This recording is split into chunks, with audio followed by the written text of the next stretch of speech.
At the April conference of 1910, the first presidency of the Church of Jesus Christ of Latter-day Saints consisted of President Joseph F. Smith, seen here in center, President Anthony H. Lund, first counselor, to the left of the picture, and President John Henry Smith, second counselor, on the right. This is Elder John Smith, patriarch to the church at that time. On his death, which occurred in 1911, his 33-year-old grandson, Elder Hiram G. Smith, of 70 in the church, was ordained a high priest and called the following year to be patriarch in his stead. This office was held and faithfully administered in until Patriarch Hiram G. Smith died in 1932 at the comparatively early age of 53 years. The first presidency under Joseph F. Smith, together with the Quorum of the 12 and the presiding patriarch, are seen here on the steps of the temple. In the second row, reading from left to right, can be seen Elders Reed Smoot, George F. Richards, David O. McKay, all wearing derby hats, George Albert Smith, Heber J. Grant, and others ranged behind them. Another group, apparently dressed for an automobile excursion, is gathered round President Smith on the steps of the church office building. This group includes members of President Smith's family and close friends. President Smith was very fond of riding in an automobile and would take frequent short drives whenever his many duties would allow.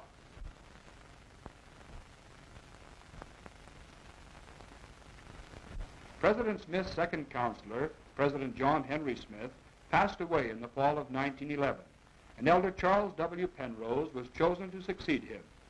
The first presidency is seen here as they leave the temple, followed by Elders Heber J. Grant, Rudger Clausen, Hiram Mack Smith, with George Albert Smith on the outside, Orson F. Whitney, Joseph Fielding Smith, Anthony W. Ivins, with James E. Talmage on the outside, Patriarch Hiram G. Smith and Stephen L. Richards, all members of the general authorities of the church.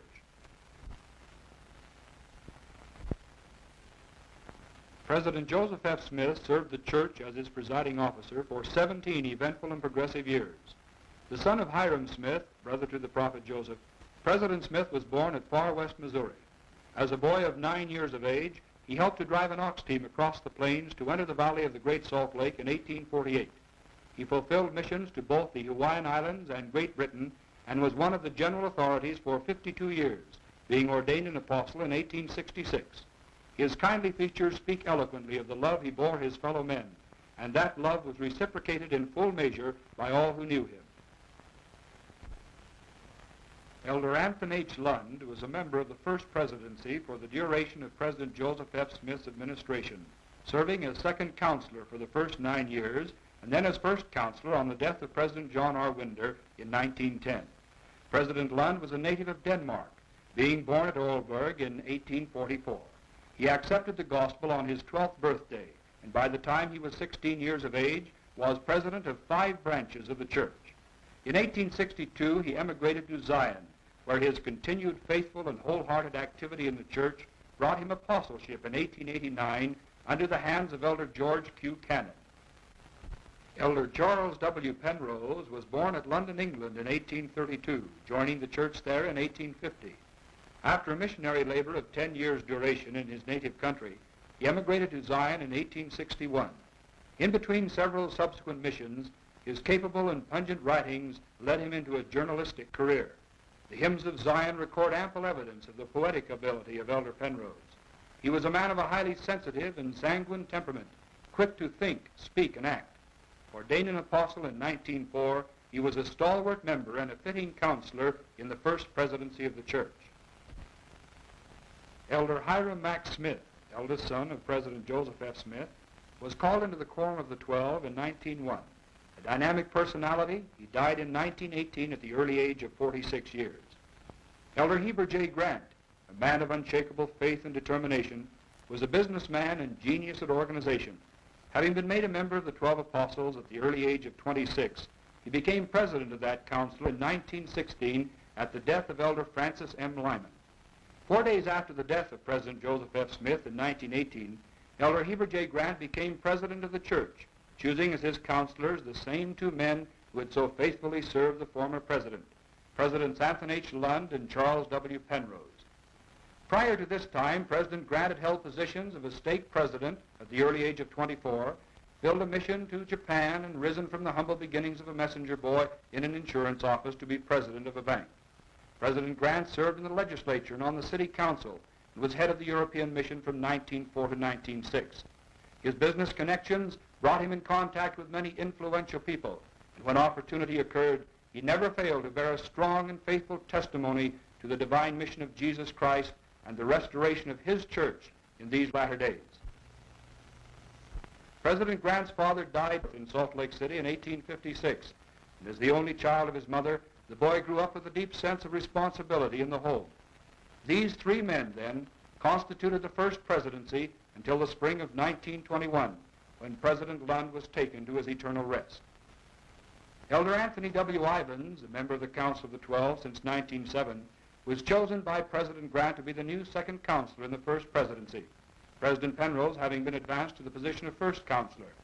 Brother Ivins came to this position with much experience behind him, particularly in the field of missionary endeavor, for he had spent many years among the Mexican people and the Indians of southern Utah and Arizona.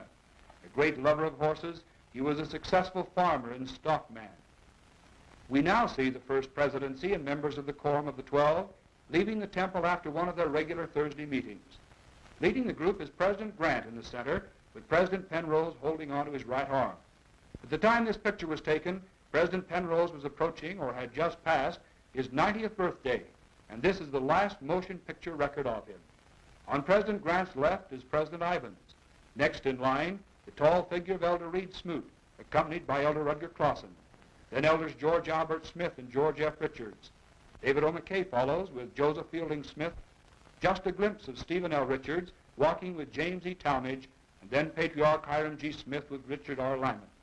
The last two elders are Melvin J. Ballard and John A. Widsoe. Orson F. Whitney, the only apostle missing from the preceding group, is seen here on the steps of the temple. Prior to his call into the Quorum of the 12, Bishop Whitney, as he was affectionately known to all, presided over the 18th Ward for over 28 years, and for 5 years had served in the capacity of assistant church historian.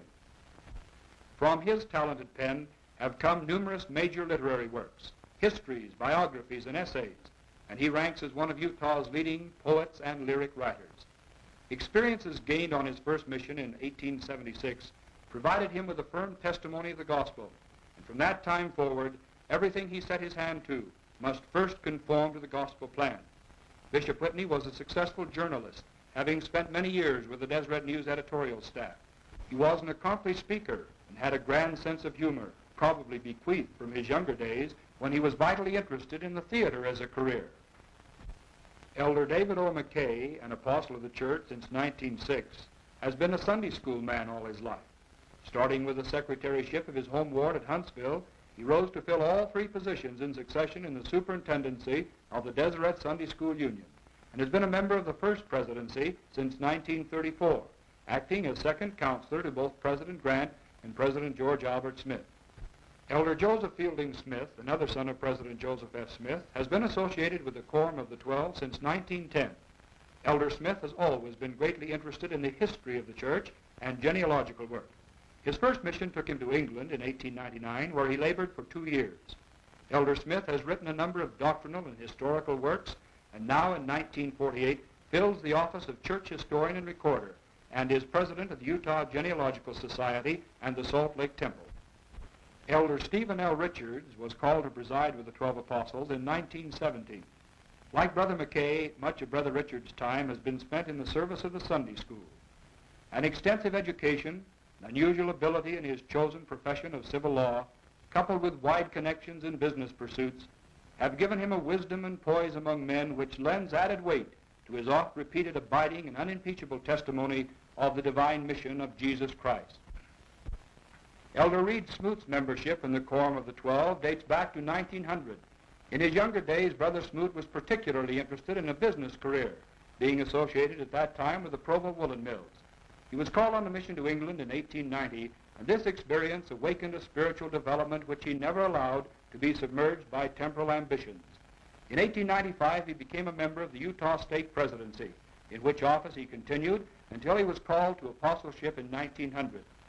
He succeeded in being elected to the United States Senate in 1903, but an attempt was made to prevent him taking office because of the bitterness shown toward the Mormon people in some quarters. In 1907, this opposition was finally overcome, and and Senator Smoot retained his seat until 1932, representing the people of Utah in the U.S. Senate for some 30 years.